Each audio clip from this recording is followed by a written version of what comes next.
আসসালামু আলাইকুম, সবাই কেমন আছেন? যে যেখান থেকে আমার ভিডিওটা প্লে করছেন সবাইকে জানাই অসংখ্য ধন্যবাদ। আমার ভিডিওটা প্লে করার জন্য আপনারা দেখছেন কৃষি রেডিও চ্যানেল কৃষি বাংলাদেশ। আমি তারিকুল ইসলাম অপু আছি সম্পূর্ণ ভিডিও জুড়ে আপনাদের সাথে।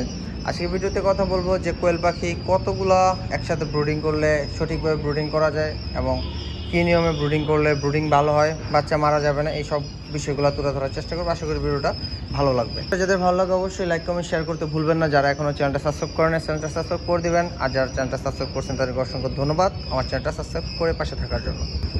সবাইকে স্বাগতম নতুন একটা ভিডিও ইসলাম এগ্রো থেকে। আমি আছি তারিকুল ইসলাম অপু। তো আজকের ভিডিওতে যেই বিষয়টা কথা বলবো সেটা হচ্ছে যে আপনি কতগুলো বাচ্চা, অনেকে আমরা জানি না যে কোয়েল পাখির বাচ্চা একসাথে কতগুলো একসাথে ব্রুডিং করা যায়। যেহেতু ছোটো বাচ্চা অনেকে চিন্তা করে 1000 2000 বাচ্চা একসাথে ব্রুডিংয়ে দেওয়া যায়, অবশ্যই দেওয়া যায়। সেক্ষেত্রে আপনার মর্টালিটির হার বেড়ে যাবে, পাখি দুর্বল হবে, পাখি মারা যাবে, পাখি ছোটো বড় হবে, এই সমস্যাগুলো দেখা দেবে। চেষ্টা করবেন কোয়েল পাখির বাচ্চা যত কম সম্ভব বাচ্চা ব্রুডিং করা যায়। আমি একটা তফাৎ যদি আপনাকে দেখাই, যেহেতু আমি ভিডিও করার জন্য মূলত এইটা করছি। আপনারা আমার সামনে যে এই হপারটা দেখতেছেন, এই হপারটাতে আমার 500 মতো বাচ্চা দেওয়া আছে। ঠিক এর পাশেই আর একটা হপার আছে, এখানে হচ্ছে আমার 300 মতো বাচ্চা দেওয়া আছে। তো আমি যদি দুইটার মধ্যে তফাৎ করি, আজকে বয়স হচ্ছে 6 দিন, 6 দিনের মধ্যেই এটার বাচ্চার তুলনায় ওইটার বাচ্চা অনেক ভালো আছে, দেখতেও সুন্দর আছে, বড় বড় আছে, বাচ্চার মর্টালিটি কম আছে এবং হচ্ছে বাচ্চার গ্রোথ ভালো আছে, ছোট বড় কম আছে। সব দিক থেকেই ওইটা বেস্ট, মানে ওই 4টা শাড়ির যে পাখিগুলো আছে ওই পাখিগুলো বেস্ট। আর এই পাখিগুলো ওটার তুলনায় কিছুটা দম আছে, মানে বলা যায় যে 2% কম বেশি আছে। ওইটা 18 হলে এটা 20, মানে এটা 18 হলে ওটা 20, এরকমভাবে আছে। তো আপনারা চেষ্টা করবেন যারা এই বাচ্চা ব্রুডিং করেন যত সম্ভব কম বাচ্চা ব্রুডিং করা যায়। টিনগুলোকে ছোট ছোট করে নেবেন, মানে ছোট ছোট করে কাটবেন না, একটা টিনটাই ছোট ছোট করে পাট করে এইভাবে আপনারা গুল করে নেবেন। তাহলে হচ্ছে কি আপনার বাচ্চা যত কম ছাড়বেন, বাচ্চা বিদ্যুৎ চলে গেলেও পাইলিং করবে না, বাচ্চার মর্টালিটি অনেক কমে যায়।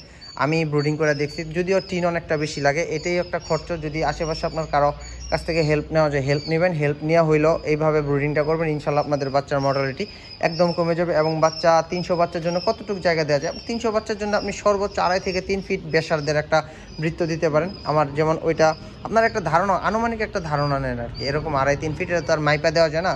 প্রয়োজনে একটু বড় করলেন, প্রয়োজনে একটু ছোট করলেন, শীত পড়লে উপর দিয়ে ঢাকে দিলেন, এরকম শাড়ির ব্যবস্থা রাখবেন, গরম পড়লে খুইলা দিলেন, চাইলে বন্ধ করেও দিতে পারেন। আমি যেরকম ওই সাইডের 2টা লাইট বন্ধ রাখছি, দেখি কেমন। যেহেতু শীতের প্রায় শেষ, গরম চলে আসছে, গরমই লাগে এখন বলা যায়। তো এই কারণে আমি এইভাবে পরীক্ষা করতেছি, যদি আলহামদুলিল্লাহ আমি রেজাল্ট ভালো পাই তাহলে এইভাবে ব্রুডিং করব। আর বাচ্চার কোয়ালিটি দেখেন, হালকা হালকা করে দিলে কি সুন্দর, মাশাআল্লাহ বাচ্চাগুলো আসলে খুবই সুন্দরভাবে ছড়ায় ছিটায় আছে। এটাতে বাচ্চা যদি একটু মাঝে, এটাতে সবচেয়ে কম, এটাতে 200 বাচ্চা দেওয়া আছে। 100 বাচ্চা ছাড়ার পরে বিক্রি হয়ে গেছিলো, যার কারণে এটাতে আর ওইটাতে 2টা থেকে 500 বাচ্চা বিক্রি করে ফেলছিলাম। বাকি 2টাতে 600 মনে হয় 200-250 বাচ্চা আছে। তো যার কারণে এটার বাচ্চা দেখেন মাশাআল্লাহ কোয়ালিটি অনেক সুন্দর। সবাই দোয়া রাখবেন, যাদের জাপানি কোয়েল পাখির প্রয়োজন আছে যোগাযোগ করবেন। এবং অবশ্যই বলে দিই সবার জন্য যোগাযোগ করবেন, আসবেন, পাখি নেবেন, কিন্তু কেউ বাকি চাইবেন না। বাকি চাইয়া নিজেও লজ্জা দিবেন না এবং আমাকেও লজ্জা দিবেন না, কারণ বাকি দিলে সম্পর্ক নষ্ট হয়। আমি চাই আমাদের মাঝে সম্পর্কটা ভালো থাকুক, কারোর সাথে যেন সম্পর্কটা নষ্ট না হয়। ভালো থাকবেন, আল্লাহ হাফিজ।